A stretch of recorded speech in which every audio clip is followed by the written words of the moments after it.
дар остонаи бозии даври сеюми марҳилаи гурӯҳии ҷоми конфедератсияи футболи Осиё 2023-2024 байни бошгоҳи Равшани Тоҷикистон ва Абдишатаи Қирғизистон дар меҳмонхонаи Атласи шаҳри Душанбе нишасти хабарӣ доир гардид. аз ҷониби бошгоҳи Абдишата сармураббии даста Ислом Ахмедов ва капитани ин тим Мирбек Аҳмадалиев дар нишасти хабарӣ иштирок намуданд. қаҳрамони феълии Қирғизистон дастаи Абдишата яке аз муддаиёни асосӣ барои роҳ ёфтан ба марҳилаи плей-офф аз гурӯҳи И ба ҳисоб меравад. айни замон ин тим бо касби 4 хол дар садри гурӯҳ мавқеъ гирифтааст. ба иттилои сармураббии тим мутахассиси узбек Ислом Ахмедов, онҳо аз қувваву тавони дастаи Равшан ба хубӣ огаҳанд. мо бозии хеле душворро интизорем. вазъият чунин аст ки ба ҳама даста имтиёз зарур аст, махсусан ба дастаи Равшан ки дар зинаи сеюм мавқеъ гирифтааст. дар ҳайати дастаи Равшан чанд легионери бо таҷриба бозӣ мекунанд ки бар муқобили онҳо бозӣ кардан барои ҳимоятгарони мо мушкил хоҳад буд.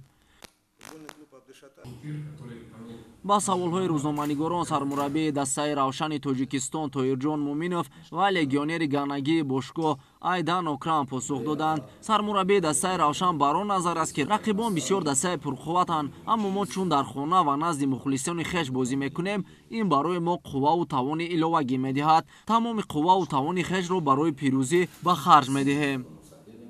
Победитель сегодняшнего матча может выйти на чисто первое место, и из-за этого немножко игра будет такой тактический рисунок, может быть, пока она будет невыразительна, потому что игра будет на результат.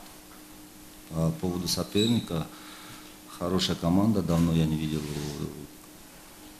киргизов такой хорошей команды, сбалансированной команды, плюс тренер у них с Узбекистана Ислом Ахмедов. Ну, есть как и хорошая сторона, есть где хорошие сильные стороны соперника, есть и слабые стороны соперника. Все изучили, все готовы, ну, все покажет игра.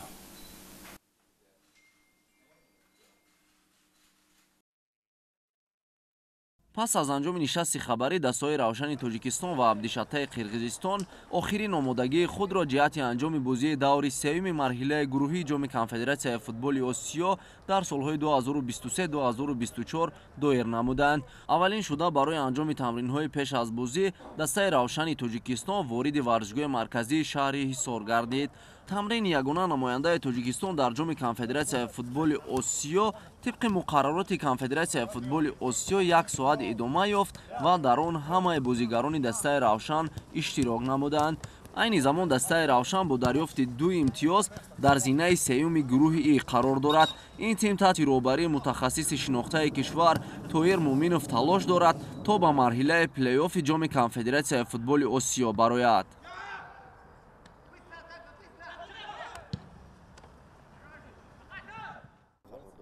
омодагӣ бо дастаи Абдушата Қирғизистон хеле хуб аст. мо тӯли чанд рӯз аст ки дар майдони маркази шаҳри Ҳисор тамринҳои худро мегузаронем.